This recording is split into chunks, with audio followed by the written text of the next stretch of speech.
प्रिय आत्म मित्रों, हम सभी मिलकर सर्वप्रथम अपने अपने गुरुदेव भगवान और इष्ट देव की शरण में चलें और उन्हें प्रणाम करके आशीर्वाद प्राप्त करें। कोई भी क्षेत्र हो, भौतिक या आध्यात्मिक, बिना आशीर्वाद के सफल नहीं होता। हम कितने ही प्रयास करते चले जाएं, जब तक हमारे शीश पर हमारे माता पिता गुरु भगवान का आशीर्वाद ना हो, उस क्षेत्र में हमें सफलता नहीं मिलती। तो आइए ध्यान में उतरने से पहले हम सभी साधक मिलकर अपनी श्रद्धा भावना अपने ही शब्दों से प्रार्थना में उतरेंगे और साथ में अपने अपने गुरुदेव का आह्वान करेंगे। प्रार्थना करेंगे कि हे गुरुदेव भगवान, आप पधारिए। जब आप प्रार्थना करते हैं तो सूक्ष्म तरंगों के रूप में आपकी प्रार्थना परमात्मा के माध्यम से गुरुदेव के चरणों में पहुंचती है और गुरु प्रकट हो जाता है। तो आइए सभी प्रार्थना में उतरें। उसके पश्चात हम अनंत परम ब्रह्म परमात्मा की यात्रा में उतरेंगे।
समस्त प्रिय आत्मन मित्रों, प्रभु प्रेमी, गुरु प्रेमी, ध्यान प्रेमी आत्माओं, आप सबके भीतर विराजमान अविनाशी अनंत परम ब्रह्म परमात्मा के श्री चरणों में हिमालयन ऋषि का कोटि कोटि प्रणाम।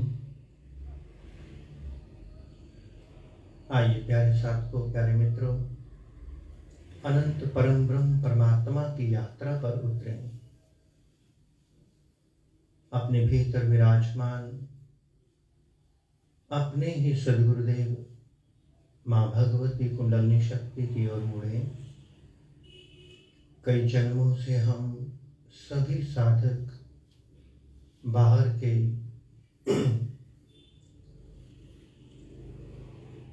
संत महात्माओं, ज्ञान गुरुओं की ओर दौड़ते रहे। आज हम सभी को अपने भीतर बैठे गुरुदेव की ओर, अपने भीतर बैठे परमात्मा की ओर मुड़ना है।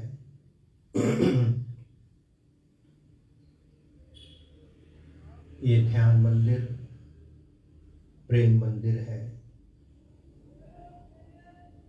और इस प्रेम के मंदिर में आप अकेले ही प्रवेश कर सकते हैं। कोई भी अगर आपके साथ हुआ, कोई मन बुद्धि इंद्रियां ज्ञान फिजिकल मेंटल एक्सरसाइज कुछ भी आपके साथ जुड़ गई तो प्रेम का एक सिद्धांत, एक ही नियम है। एक म्यान के भीतर दो तलवारें नहीं जा सकती।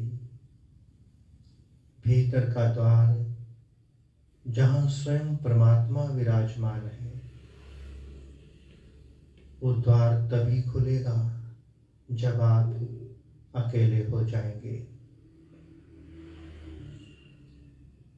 इस जन्म के पश्चात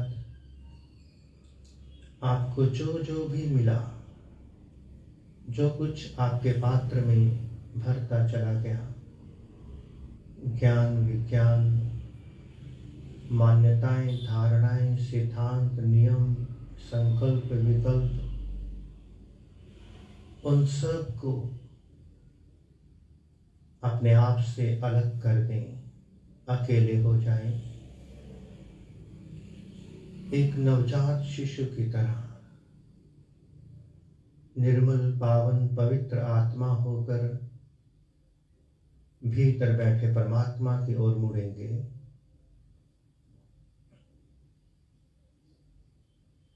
बाहर के दोनों नेत्रों को बड़ी सहजता से आराम से बंद कर लें। ढीले ढाले हल्के फुल्के बैठेंगे। कोई जरूरत नहीं सीधे अकड़ कर बैठने की। एक शिशु की कॉपी करते चले जाएं। शिशु परमात्मा का स्वरूप है, क्योंकि वो पूरी तरह से प्रकृति को समर्पित है। उसके किसी रूम में कोई अहंकार अकड़ नहीं। इसलिए ढीले ढाले हल्के फुल्के बैठना। कोई प्राणायाम, कोई मंत्र, कोई क्रिया, कुछ भी नहीं करना। करने की समस्त क्रियाएं हमारे अहंकार का प्रतीक है। भीतर बैठे गुरु को, परमात्मा को कुछ करके नहीं दिखाना कि मैं सब जानता हूं। कभी भी प्रसन्न नहीं होगा।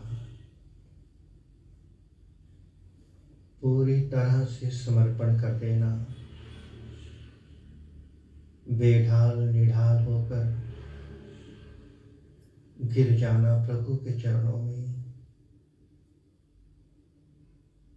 कोई प्रार्थना प्रयास कुछ भी नहीं। ये सब मन बुद्धि के ही खेल हैं, प्रार्थनाएं भी।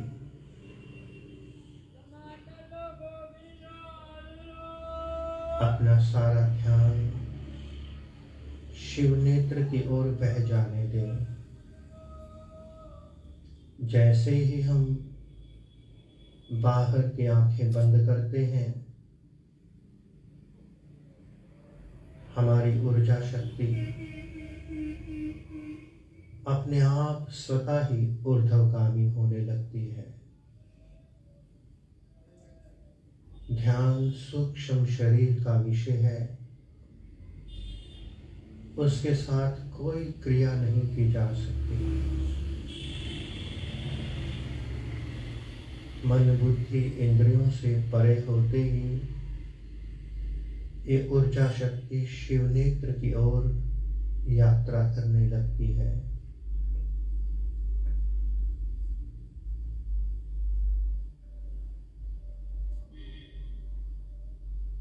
लगातार शिव नेत्र पर अपना आसन लगाकर बैठेंगे। क्या दिखाई दे, क्या सुनाई दे, उसका कोई महत्व नहीं। जो भी ध्यान में दिखाई देगा, जिसे हमारी इंद्रियां समझ सकती हैं, वह सब मन का खेल है। परमात्मा को समझा नहीं जा सकता। परमात्मा तो एक दिव्य घटना है जो थॉटलेसनेस स्टेज में जाकर समाधि की स्थिति में अनुभूत होती है, जिसे कोई इंद्रिय समझ नहीं सकती, जहां साक्षी भी गिर जाता है।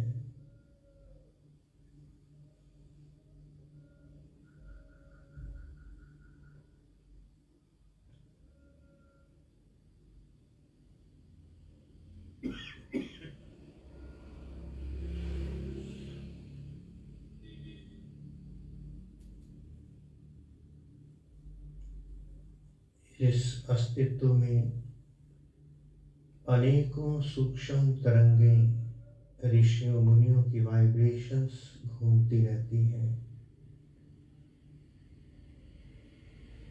जब तक हम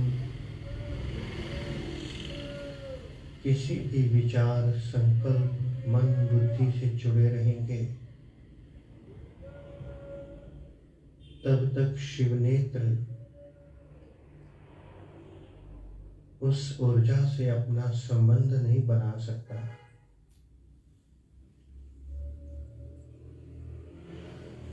परमात्मा अनंत है, महाआकाश महाविराट है। उसका कोई अता पता नहीं।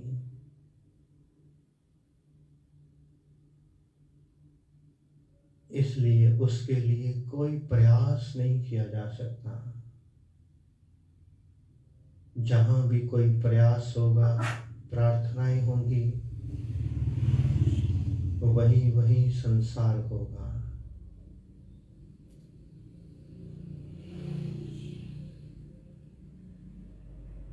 भीतर अनंत जन्मों से हमारा सद्गुरु मां भगवती कुंडलिनी शक्ति हमें पुकार रही है। हमने कभी उसकी सुनी नहीं। सुनी तो बाहर के लोगों की, बाहर के ज्ञान की, बाहर की क्रियाओं की। जहां जहां मन संतुष्ट होता है, हम वहीं रुकते चले गए। आत्मिक परम शांति के लिए हमने कोई कदम नहीं बढ़ाया। बस मानसिक शांति, और मन कभी शांत नहीं हो सकता।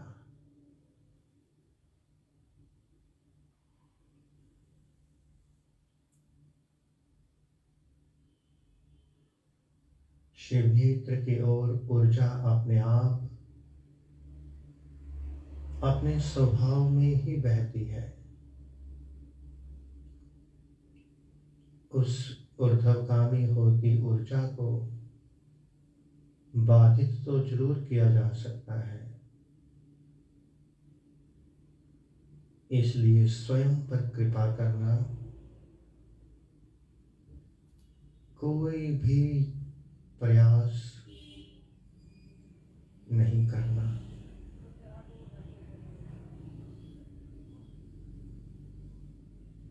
हमारे समर्पण की ही देरी है। एक पल में, एक क्षण में परमात्मा जो भीतर भी है बाहर भी है, घट घटवासी है, प्रकट हो सकता है। हमारे समर्पण में बहुत कमी है। हमारा समर्पण कभी किसी पोथी को, किसी ज्ञान को, किसी गुरु को, क्रिया को, मंत्रों को समर्पित है। सब और से हटते चले जाएं। इस अस्तित्व में कोई भी आपको कहीं नहीं पहुंचा सकता।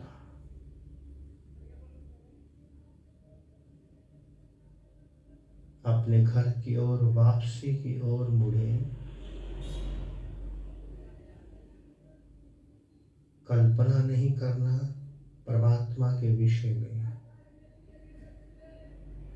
जिसे देखा नहीं, जाना नहीं, उसकी कल्पना कैसे?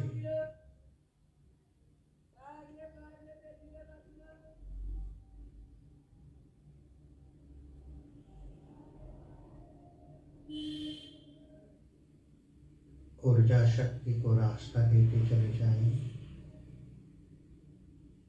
बीच में नहीं आना।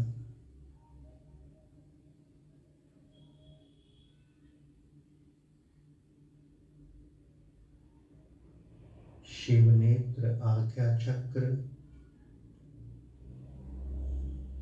वो टावर है जो सैटेलाइट से परमात्मा से कनेक्ट होता है, किंतु इस टावर को भी सिग्नल चाहिए, इसको भी इलेक्ट्रिसिटी एनर्जी चाहिए, और वो मिलेगी ध्यान से, शांत मौन हो जाने से।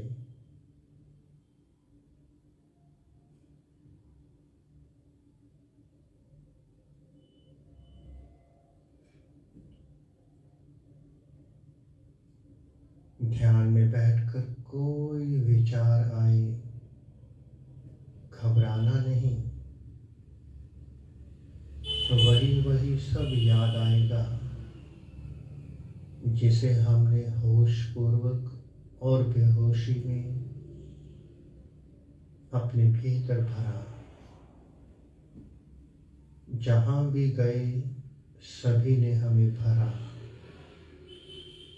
हमारे पात्र को कंकर पत्थर से, डस्ट से भरते ही चले गए। जब तक हम खाली नहीं होंगे, अमृत नहीं उतर सकता। ध्यान का तेज, ध्यान की वाइब्रेशन हमारे पात्र को खाली करती है।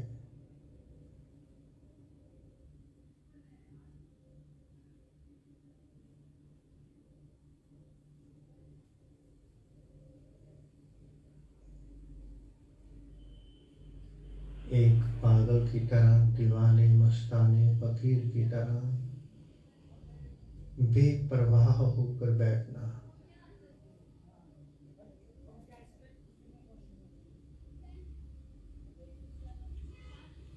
आने वाला पल मेरा नहीं है। यही पल जो अभी मेरे हाथ से निकल रहा है, इसी में ही मुझे आत्मानुभूति हो सकती है। अगर मैं जाग गया तो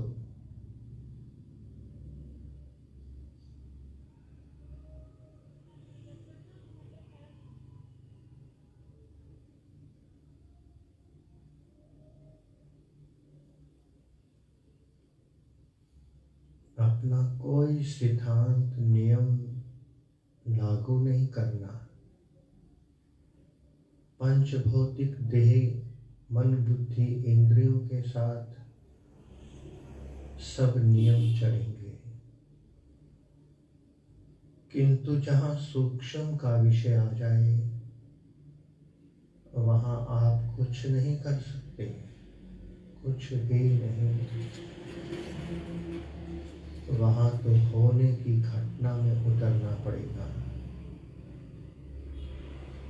बीइंग के प्रोसेस में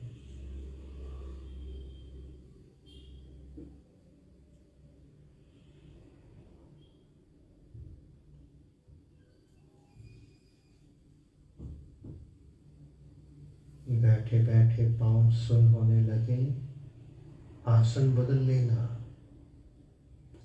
कोई ध्यान में फर्क नहीं पड़ेगा, क्योंकि ध्यान तो भीतर का विषय है, प्रेम का विषय है। भीतर जुड़े रहना। जितना गहरा भीतर देखते चले जाओगे उतनी जल्दी ये तरंगित झील शांत होने लगेगी।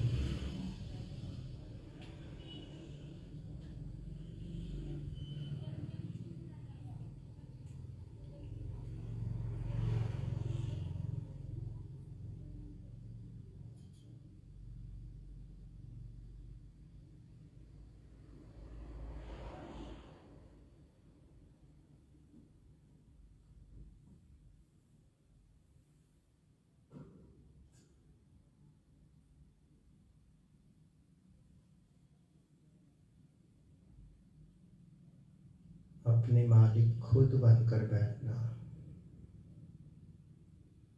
अपने घर की रखवाली खुद करना। भीतर की आंख से भीतर देखते चले जाएं। इतने होश और जागृति से बैठना कि ध्यान मंदिर के बाहर जिन्हें आप छोड़कर आए हैं, मन को, इंद्रियों को, कहीं वो चुपके से भीतर प्रवेश न कर जाए।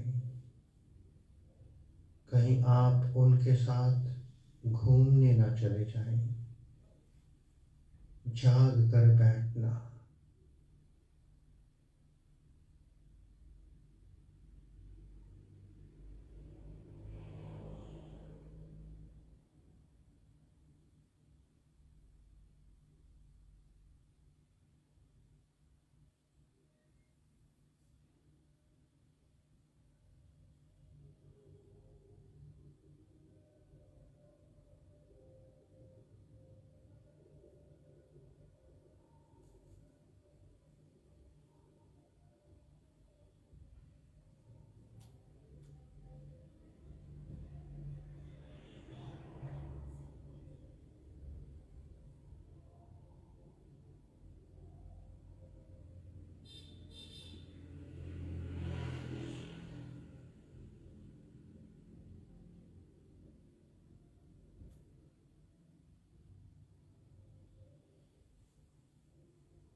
ज्ञान ही परमात्मा की अंतिम बंदगी है, अंतिम पूजा, जहाँ तुम स्वयं परमात्मा को भेंट हो जाते हो। कुछ भी बचा कर नहीं रखना, पूरी तरह से समर्पण।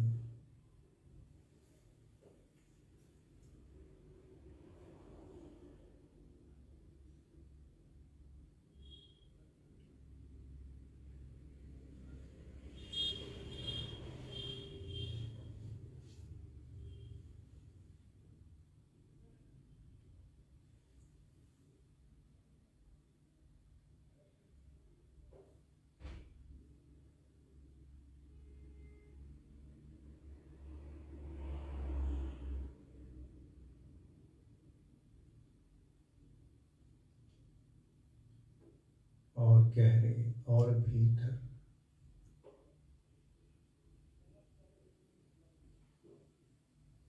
भीतर के नशे में ऐसे डूबते जाना कि इस तन की कोई सुध ना रहे। जब तक तुम बचे रहोगे, प्रेम की घटना घटित नहीं होगी। अपने आप को बचाने का कोई प्रयास नहीं करना।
दूसरों को बहुत चाहना,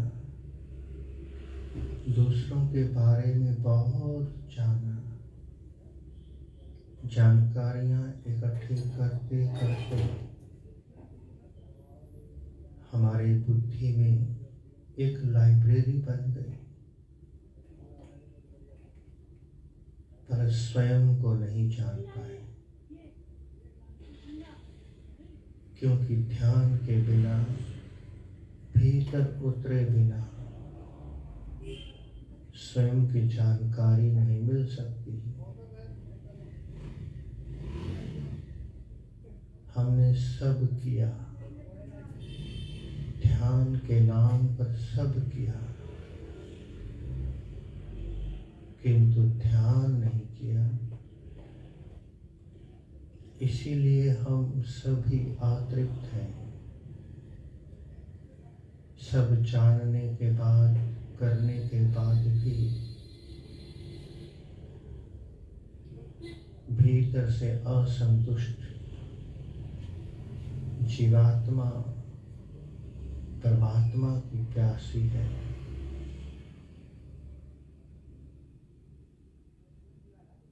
स्वयं को जानने का मार्ग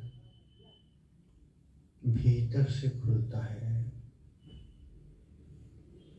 बाहर केवल इंफॉर्मेशंस मिलेगी, सूचनाएं, भूत भविष्य की कल्पनाएं, कथाएं,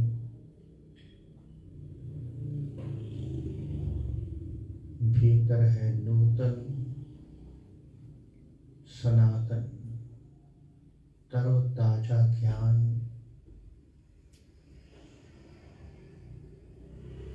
भीतर उतरते चले जाएं।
की धारा में मन भी अपनी चाल में कामयाब हो सकता है। और इसी मौन में अगर हम जाग कर बैठे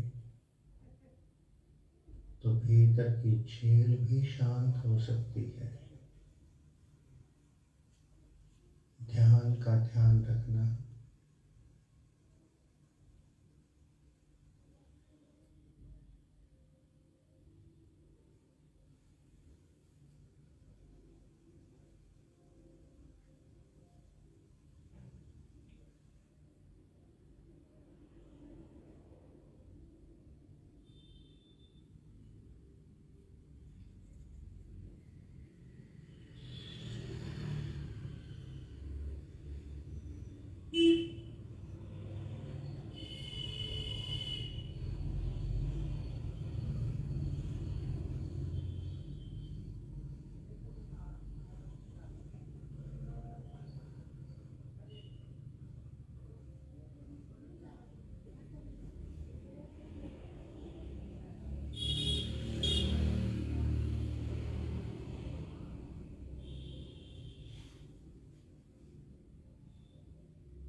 इस मौन में स्वयं पर ध्यान रखना, साक्षी होकर भीतर देखते चले जाना, हर घटना के साक्षी।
आइए प्यारे साथ को ध्यान की धारा से पुनः प्रकृति की ओर लौटें।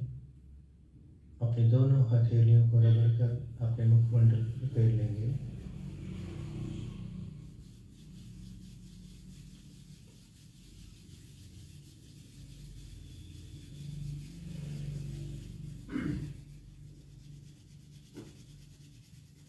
की हम सब पर अपार कृपा सदा बरस रही है। हमें ध्यान में उतरने का अवसर मिला। आइए सभी मिलकर प्रभु की इस कृपा का धन्यवाद करें, आभार प्रकट करें।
प्यारे साथियों, आज आपको 2 सूत्र समझा देते हैं,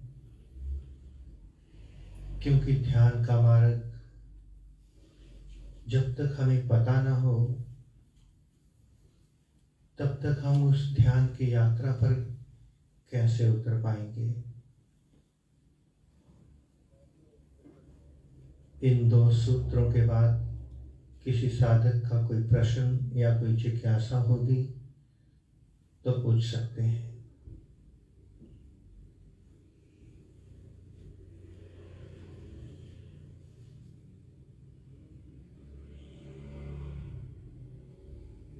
एक स्कूल होता है जिसे हम आंगनवाड़ी कहते हैं। एक छोटे से एग्जाम्पल से ध्यान से पहले की जितने भी उसके स्तर हैं उसको समझना आसान हो जाएगा, भीतर उतरना। एक स्कूल छोटे बच्चों के लिए, आंगनवाड़ी सब जानते हैं। वहाँ कोई बुक्स नहीं होती, अनंत प्रकार के खिलौने, खाने पीने की व्यवस्थाएं,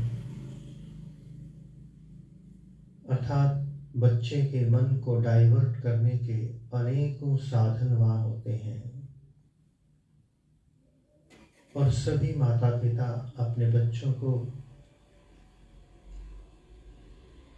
उस स्कूल की ओर इसलिए भेजते हैं कि वो अपने घर से डिस्कनेक्ट होना सीख जाए। तभी वो किसी ऐसे स्कूल में जा पाएगा जहाँ लिखाई पढ़ाई होती है। बच्चा 1 साल 2 साल वहाँ लगाए, हर बार कभी कोई खेल खेलता रहे। अगर वो बच्चा पूरी जिंदगी उस स्कूल में बैठा रह जाए जिसे हम आंगनवाड़ी कहते हैं, तो हम उस बच्चे को क्या नाम देंगे। गलती से वो निकलकर आंगनवाड़ी से बाहर आकर प्राइमरी स्कूल की तरफ चला जाए और उस स्कूल में आकर स्कूल की बुक्स, स्कूल के टीचर और स्कूल से ही उसे आसक्ति हो जाए, उसी को ही अपना जीवन समर्पित कर दे, तो हम उस बच्चे को क्या नाम देंगे।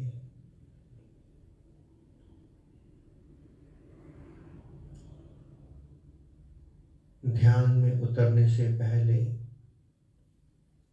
केवल एक आंगनवाड़ी का ही जीवन है, इससे अधिक नहीं।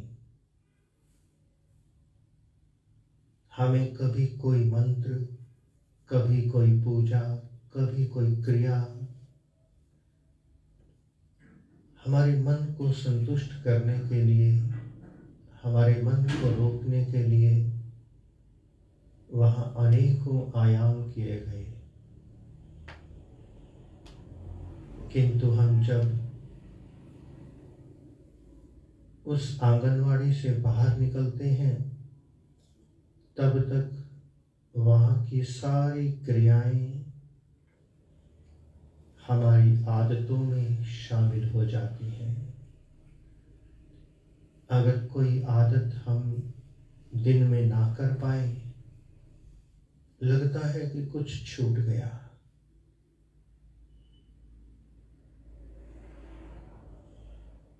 हम स्कूल की तरफ चले गए,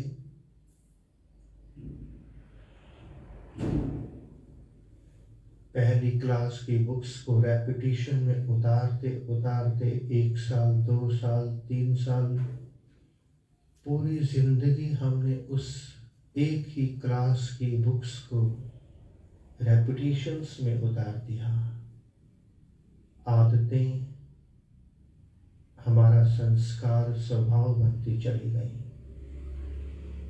अगर हम एक माला नहीं फेरें, प्राणायाम ना करें, क्रियाएं ना करें, लगता है कि जीवन आज अधूरा है। हमें आंगनवाड़ी में डिसिप्लिन सीखने के लिए भेजा गया, किंतु डिसिप्लिन सीखने की बजाय हमने उसे अपने जीवन का अंग बना लिया।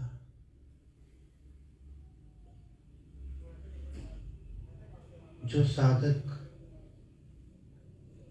प्लेन से यात्रा करना चाहता है,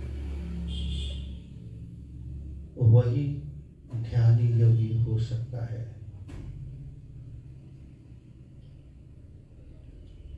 क्योंकि इतनी ऊंची उड़ान भरना है तो सबके बस में, किंतु कोई उस साधक को उस प्लेन में उतारना नहीं चाहता।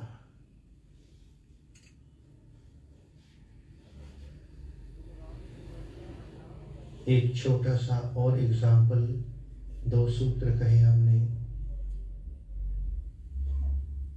हमारे सनातन धर्म में एक माला जिसे हम पहनते हैं, जपते हैं, सब जानते होंगे। उसके माध्यम से आप सबको एक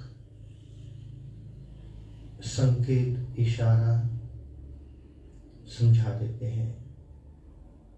ध्यान से समझना।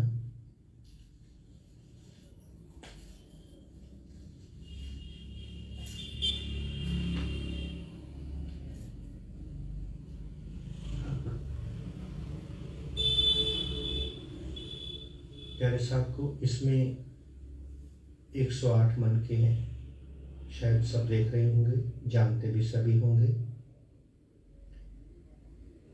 इसमें 108 मनकों का क्या महत्व है, और उसके ऊपर 109वां मन का सब देख रहे हैं। ये एक एक मन का एक एक धागे से, गांठ के साथ जुड़ा है। हम कई जन्मों से यात्रा करके आ रहे हैं। किसी जन्म में हमने पूजा की, किसी जन्म में मंत्र जपा, किसी जन्म में कोई क्रिया की। ये सारे मार्ग हैं। इन सब को तय करते करते 108 केवल एक एग्जाम्पल। हम यात्रा पर रहे, अनेकों जन्मों की यात्रा पर करते करते एक दिन हम 109वें मनके पर पहुंचे, जिसको सनातन धर्म में सुमेरु कहते हैं। अब इस मनके के साथ ऊपर और कोई मन का नहीं है, कोई मोती नहीं है। इसका मुख सीधा आकाश की ओर है। ये स्वतंत्र हो गया यहाँ से ऊपर। शीश सभी बंधे हैं, सभी यात्रा से जुड़े हैं, किंतु ये अंतिम मन का पूर्ण रूप से स्वतंत्र है। अक्सर हम यात्रा पे रहते हैं, करते करते हम इसे भी क्रॉस कर जाते हैं और उसी 84 में ही घूमते रह जाते हैं। कोई ऋषि संत महात्मा मिल जाए तो हमें क्रॉस नहीं करने देगा। वो हमें दोबारा मंत्र की ओर, किसी पूजा की ओर, क्रिया की ओर, एक्सरसाइज की ओर नहीं जाने देगा। क्योंकि जब तक कोई हमें परफेक्ट माली नहीं मिलता जिसे ये पता हो कि किस सीजन में कौन सा बीज बीजना है, तो ये 109वां मन का जिसे आप सब देख रहे हैं, ये है योग अंतिम मार्ग। इन सब की सीमाएं हैं। कोई कहीं आके रुकेगा, कोई कहीं आके रुकेगा, कोई कहीं, किंतु जैसे ही साधक यहाँ पहुँचता है इस सुमेरु अंतिम मनके की ओर, ध्यान की ओर, आदतें हमें वापस मोड़ के उसी ओर ले जाती हैं। कोई विरला होता है इस धरती पर जिसे हम बुद्ध कह सकते हैं। लाखों करोड़ों में कोई एक उस चेन को तोड़ करके इस सुमेरु में, इस ध्यान में प्रवेश करता है। जब वो प्रवेश करता है इस सुमेरु में, ध्यान में, फिर उसके नीचे के सब मार्ग समाप्त हो जाते हैं और ऊपर खुला आकाश, अनंत की यात्रा उसे दिखाई देती है। उस दिन उस साधक की यात्रा शुरू होती है भीतर की। फिर ये यात्रा एक जन्म, 2 जन्म का सब्जेक्ट नहीं, अनंत अनंत काल तक ये यात्रा चलती ही रहती है। क्योंकि परमात्मा अनादि है, अनंत है। जो साधक एक बार भीतर प्रवेश कर गया, ध्यान मंदिर में, प्रेम मंदिर में, जिसे अपने भीतर आंख बंद करके रस मिलने लग गया, उसके लिए सर्वस्व नीचे गिर जाता है। किंतु इस सुमेरु तक पहुंच तो सब सकते हैं, किंतु पहुंचता कोई कोई है। या तो रास्ता बताने वाले नहीं मिलते, या हम स्वीकार नहीं करते। हमें आदतें पड़ी हैं, आदतें हमारा संस्कार बन गए, स्वभाव बन गए। आदत को तोड़ना बहुत आसान है। अगर आदत स्वभाव और संस्कार बन जाएगा तो वो हमारे कई जन्मों को निकल जाएगा। इसलिए अपनी आदतें, जो साधक परमात्मा हो जाना चाहता है, विराट महाआकाश हो जाना चाहता है, तो उसे अपने और दूसरों के बनाए हुए सारे संकल्प, विकल्प, सिद्धांत, धारणाएं, मान्यताएं, ज्ञान जो दूसरों के हैं छोड़ने होंगे। जब तक ये मन का यहाँ आकर इस आकाश से नहीं जुड़ता, उस परमात्मा से नहीं जुड़ता, जब तक वो दूसरों से जुड़ा हुआ है, किसी भी जन्म में उसके लिए परमात्मा को उपलब्ध होना संभव नहीं है। तो प्यारे साधकों, प्यारे मित्रों, आप ध्यान की ओर उतरना चाहते हैं, परमात्मा हो जाना चाहते हैं, प्रकाश और अंधकार से भी परे जाना चाहते हैं, तो आप स्वयं जानते हैं मैं कहाँ रुका हूँ, कौन कौन से आंगनवाड़ी के खिलौनों में मैं उलझ गया हूँ। कोई मेरे जैसा मंत्र में उलझा है, उसे मंत्र बड़ा प्रिय लगता है, किसी को क्रिया, किसी को पूजा, किसी को कुछ। जब तक दूसरा आपके साथ है आप परमात्मा नहीं हो सकते। अगर ये बात समझ में आ गई तो आज अभी इसी पल आप ध्यान मंदिर के भीतर प्रवेश कर जाएंगे। अगर समझ में नहीं आई तो आप ध्यान मंदिर के बाहर ही खड़े खड़े, जैसे अनेकों जन्म हमारे हाथ से चले गए, ये जन्म भी बिल्कुल वैसे ही चला जाएगा। और मानव देह हम सबको परमात्मा हो जाने के लिए मिली है। एक भगवान श्री कृष्ण की वाणी हमने भी सुना है, पढ़ा नहीं है, केवल सुना है, और हमारी अनुभूति में भी है कि वो परम सत्य बात है। भले ही हम भगवान श्री कृष्ण का नाम लेकर वो बात कहें, किंतु बात अपने आप में पूरी तरह से सत्य है। एक छोटी सी बात समझा देंगे, फिर आपकी जिज्ञासा पूछेंगे।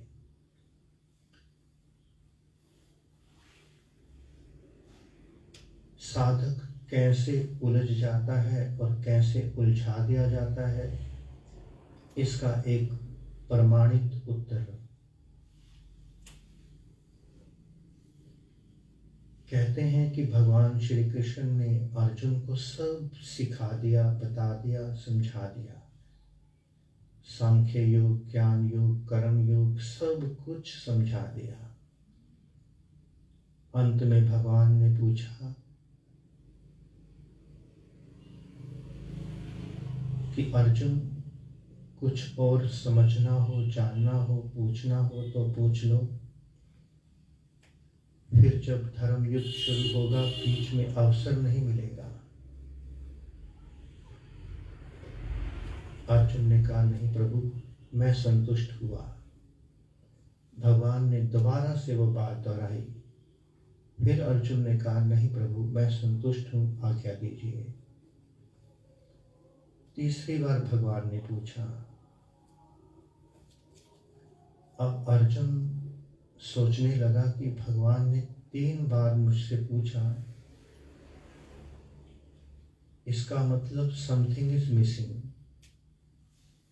तो अर्जुन ने एक बड़ी अच्छी बात कही। हम साधक जब ज्ञानी बन जाते हैं तो अपने सारे द्वार बंद करके बैठ जाते हैं, यही समझते हैं कि अंतिम सब प्राप्त हो गया। अर्जुन ने कहा, प्रभु, यदि मेरे पूछने में और आपके बताने में कुछ भी शेष रह गया हो तो वो भी बताएं। भगवान ने कहा, हाँ, जो अंतिम ज्ञान था वो नहीं बताया मैंने, क्योंकि जब तक साधक की जिज्ञासा ना हो तब तक अंतिम ज्ञान ना तो बताया जा सकता है और ना ही उसकी समझ में आता है। अर्जुन ने जब भगवान से विनती की कि प्रभु बताइए, तो भगवान ने एक श्लोक, सर्वधर्मान् परित्यज्य मामेकं शरणं व्रज।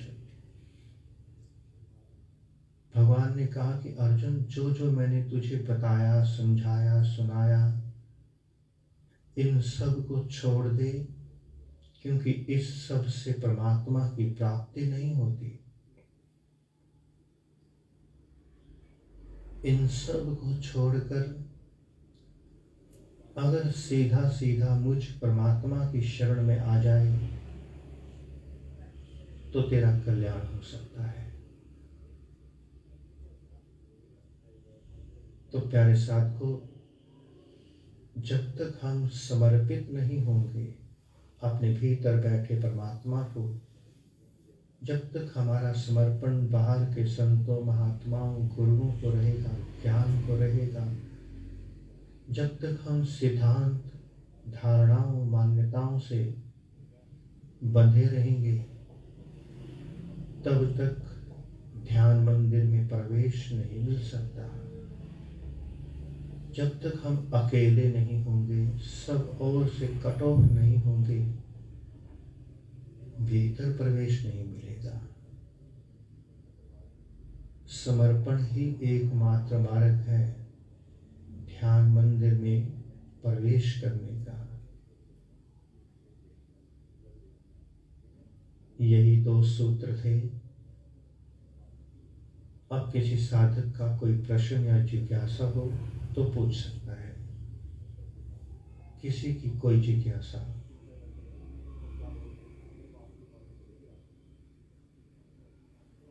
जो साधक ऑनलाइन गूगल मीट पर हैं, उनमें से भी कोई साधक पूछना चाहे तो पूछ सकता है।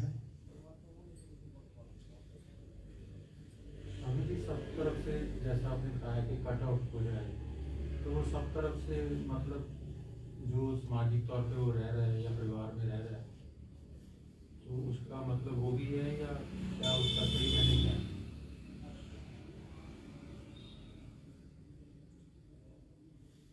हम भी समाज में हैं, समाज से बाहर कोई नहीं जा सकता। कदम कदम पर किताब लिए खड़े मिल जाएंगे।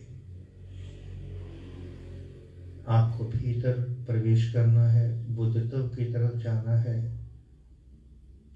तो धर्म से कट ऑफ होकर अपने भीतर बैठे परमात्मा की ओर मुड़ना ही कट ऑफ है।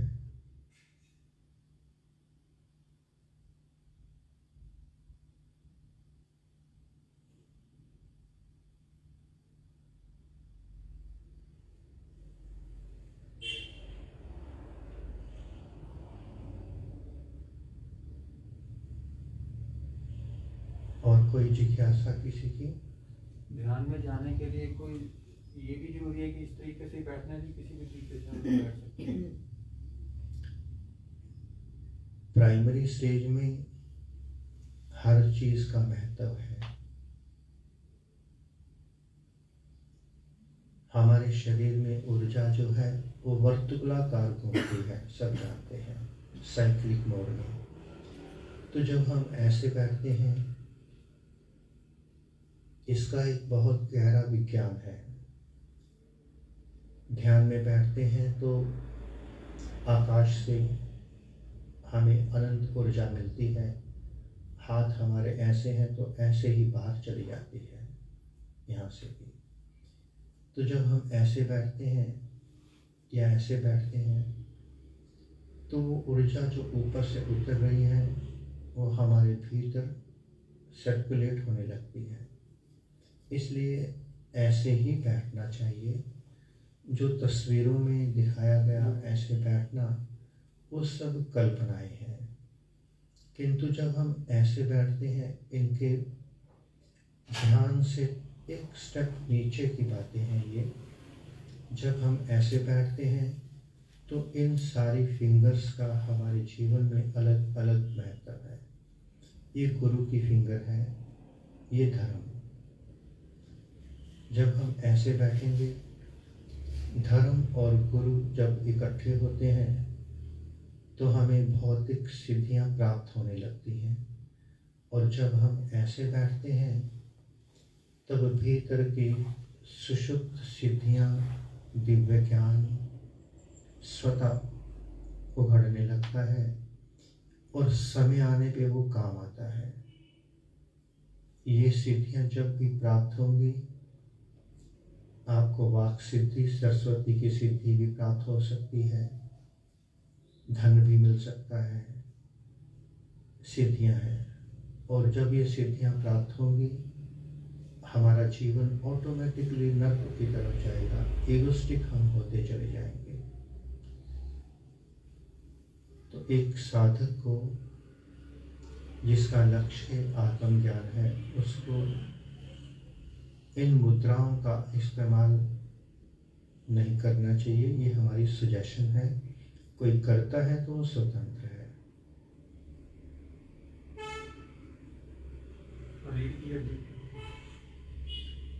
ध्यान में रीढ़ की हड्डी का कोई महत्व नहीं है। हमने पहले बताया कि ध्यान इस शरीर के भीतर एक सूक्ष्म शरीर भी है। जैसे जैसे आप ध्यान की गहराइयों में जाएंगे, कुछ समय के बाद आपको इस एरिया में एक छोटा सा शरीर हवा में तैरता हुआ दिखाई भी देगा, अनुभव भी होगा।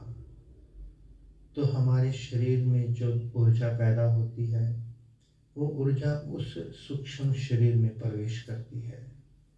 उस शरीर के भीतर एक और कारण शरीर है। कहने का मतलब, ना तो सिद्ध आसन चाहिए, ना पद्मासन, ना रीढ़ की हड्डी सीधी, ना कोई क्रिया। क्योंकि अष्टावक्र जैसे लोग परमात्मा को उपलब्ध हुए हैं, वो कभी सीधे नहीं बैठ सकते थे। तो ये सीधा बैठना, ये करना, वो करना, एक योगी और ध्यानी के लिए इसका कोई महत्व नहीं। शरीर चाहिए परमात्मा तक पहुंचने के लिए। वो चाहे 100 अंगों से कुबड़ा हो, चाहे सीधा हो, टेढ़ा मेढ़ा हो, कोई महत्व नहीं है। कैसे भी आप बैठ सकते हैं, सोफे पर, बेड पर, जमीन पर लेट कर भी ध्यान कर सकते हैं, कोई अंतर नहीं है। जो लोग कहते हैं कि 7 चक्र, वो इस स्थूल देह के भीतर जो 7 चक्र हैं, वो उनकी बात करते हैं। पर जो सूक्ष्म शरीर के भीतर अनंत चक्र हैं, वो उनकी बात नहीं करते, क्योंकि वहां तक उनकी पहुंच नहीं है। इसलिए आप रीढ़ की हड्डी, गर्दन का आप ध्यान देना कि थोड़ी सी भी आप बस में सफर कर रहे हैं, बिल्कुल होश से बैठे हैं। जैसे ही नींद की झपकी आती है, सिर नीचे गिर जाता है, निर्भर हो जाते हैं, हाथ भी नीचे गिर जाता है, पता ही नहीं चलता। ठीक ऐसे ही नींद और ध्यान दोनों एक जैसे हैं। थोड़ी सी भी सुर्ती लगेगी, शरीर एकदम निढाल होकर गिरने लगेगा। पता नहीं चलेगा, आधा घंटा, घंटा सिर बहुत नीचे झुका रहा, और जब ध्यान से वापस लौटेंगे तो कोई दर्द भी नहीं होगा। और जानबूझकर यदि सिर को नीचे करके बैठना हो, तो 5 मिनट के भीतर ही गर्दन में बहुत दर्द हो जाएगा, आप नहीं करके बैठ सकते। जैसे ही भीतर डुबकी लगेगी, ऑटोमेटिकली हमारे भीतर की ऊर्जा इस शरीर को डिस्कनेक्ट कर देगी और हम भीतर के सूक्ष्म शरीर में प्रवेश कर जाएंगे। तो शरीर पे बिल्कुल ध्यान नहीं देना। ये नहीं सोचना कि एक ही आसन में बैठना है, 50 बार आसन बदलना, कोई फर्क नहीं पड़ेगा।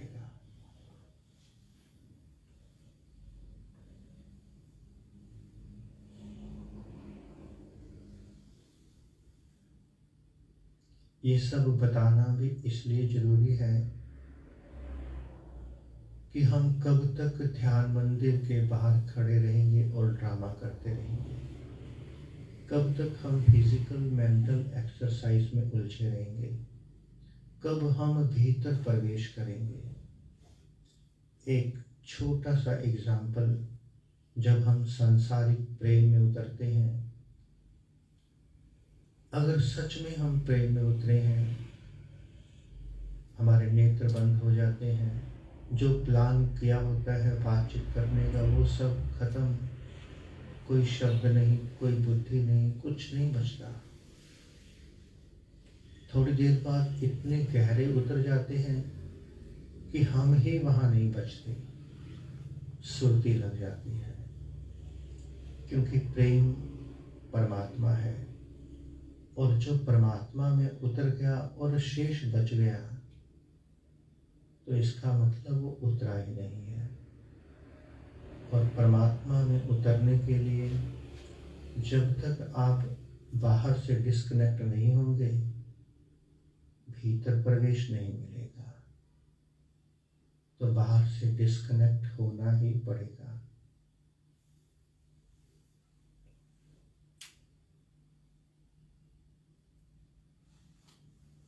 और किसी का कोई प्रश्न या जिज्ञासा?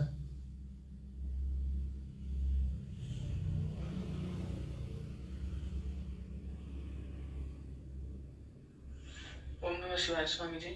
ओम नमः शिवाय। स्वामी जी, जब हम दोनों हथेली गोद में रखकर ध्यान करते हैं तो दाहिनी हथेली मेरा ऊपर रहता है, बायां नीचे। तो बहुत जलन होती है दाहिनी हथेली में, मीन्स हथेली के जस्ट पीछे। तो फिर हम उंगली फंसाकर बैठते हैं। तो क्या बायां और बायां हथेली जब ऊपर, कभी कभी ट्राई करते हैं कि ऊपर रखते हैं तो उसमें फिर जलन नहीं होती है। दाहिने हथेली के पीछे साइड में बहुत जलन होती है। ऊर्जा का एक साइकिल बनना चाहिए। आप दायां ऊपर रखें या बायां, कोई फर्क नहीं पड़ेगा। जी स्वामी जी।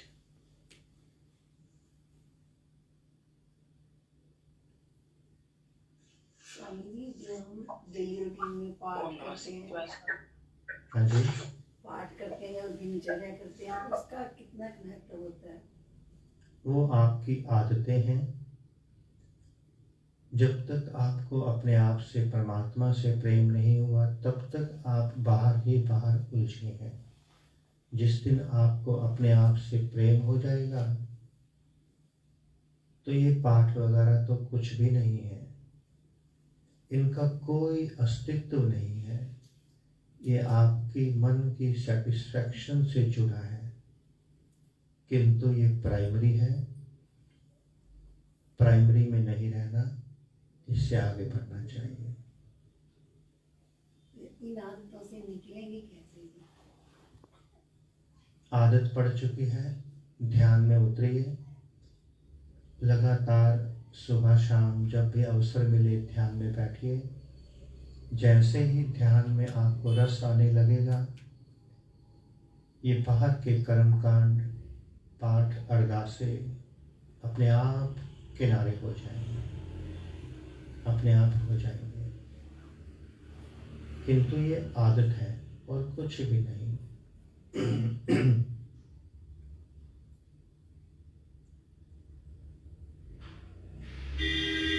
स्वामी जी, इसके साथ थोड़ा धर्म वालों ने डर भी जोड़ रखा है। हाँ जी, धर्म वालों ने, धर्म और स्पिरिचुअलिटी तो अलग अलग आपकी बात समझ में आती है कि पाठ पूजा कर्म कांड, इसमें थोड़ा धर्म वालों ने डर जोड़ रखा है। डर ऐसा है कि सबकी अपनी मैनेजमेंट है, सबकी दुकानदारी है। ऐसे करो ऐसे होगा, ऐसे नहीं करो तो ऐसे हो जाएगा। देखिए, मैं किसी पर कोई टिप्पणी नहीं दूंगा, मैं किसी की लाइन काट नहीं सकता।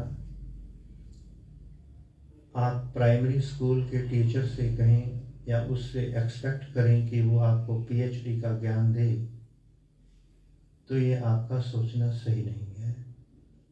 अगर आपकी प्यास परमात्मा के लिए है, सच में प्यास परमात्मा के लिए है, तो रास्ता आपका अपने आप बदल जाएगा। कोई क्या कहता है क्या नहीं, वो मेरा विषय नहीं। मैं संत होने के बावजूद भी, जबकि सारे संत महात्मा पूजा पाठ मंत्र धूप बत्ती क्रिया उसमें उलझाते हैं, किताबें पढ़ो ज्ञान पढ़ो, मैं उस ओर नहीं लेके जा सकता। क्योंकि मैं प्लेन का पायलट हूँ, मेरे पास पैसेंजर बस नहीं है, मैं ट्रेन का भी ड्राइवर नहीं हूँ। तो जो मेरे पास साधन है मैं उसकी ही बात कर सकता हूँ। आप मेरे प्लेन में बैठिए, आकाश की यात्रा करिए। अगर हम धर्म अधर्म की चर्चा में जाएंगे तो अपने विषय से दूर चले जाएंगे। आपको ध्यान में उतरना है, परमात्मा में उतरना है, मोक्ष मुक्ति समाधि की ओर बढ़ना है। उसके लिए आपको कुछ भी त्यागना पड़े, पीछे नहीं हटना चाहिए। और जो जो आप त्यागेंगे, किसी समय में आपने उसे पकड़ा था, तभी त्यागना पड़ रहा है। ध्यान में उतरिए, दूसरे की फिक्र छोड़ दीजिए। बहुत हुआ बाहर के मंदिरों में बार बार जाना, भीतर के मंदिर में प्रवेश करिए। भीतर बैठे परमात्मा और गुरु की ओर मुड़िए। हम केवल आपको इशारा कर सकते हैं, हम चले हैं वही बता सकते हैं। अंततः आपको संतुष्टि अपने भीतर के गुरु से ही मिलेगी। ज्ञान से कभी कोई संतुष्ट नहीं हुआ। ठीक। अभी गूगल पर कोई साधक प्रश्न कर रहा था। कौन साधक था?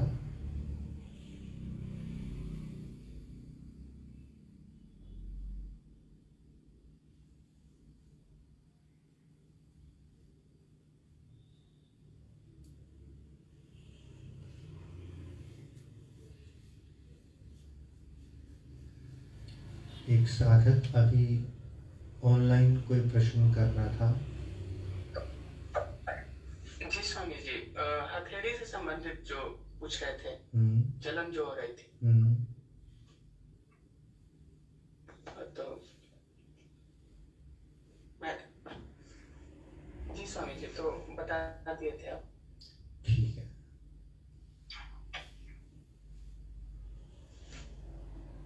और किसी साधक का कोई प्रश्न है या इस सेशन को विराम दे दें?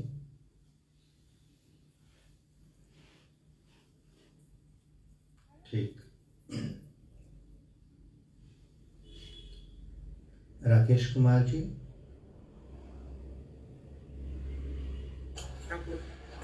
आप कुछ कहना चाहेंगे?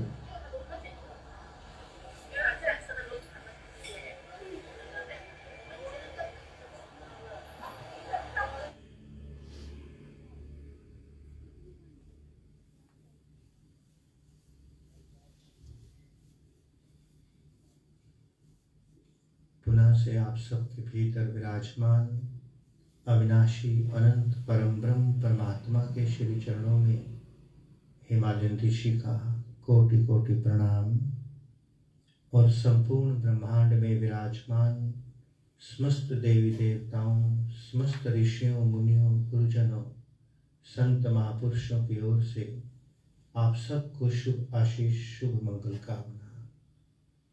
प्रभु करे हर साधक हर प्रकार के ज्ञान कर्मकांड क्रियाओं से मुक्त होकर,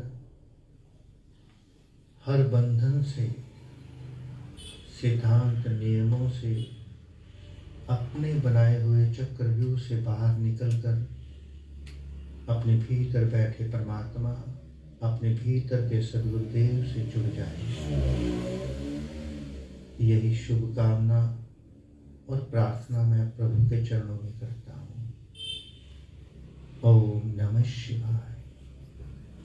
अब आप सभी साधक जो यहाँ आए हुए हैं, कृपया चाय का प्रसाद लेकर ही अपने धर्म कर्म क्षेत्र, अपने गंतव्य की तरफ प्रस्थान करेंगे। ऐसे कोई नहीं जाएगा, सबसे प्रार्थना है। ओम।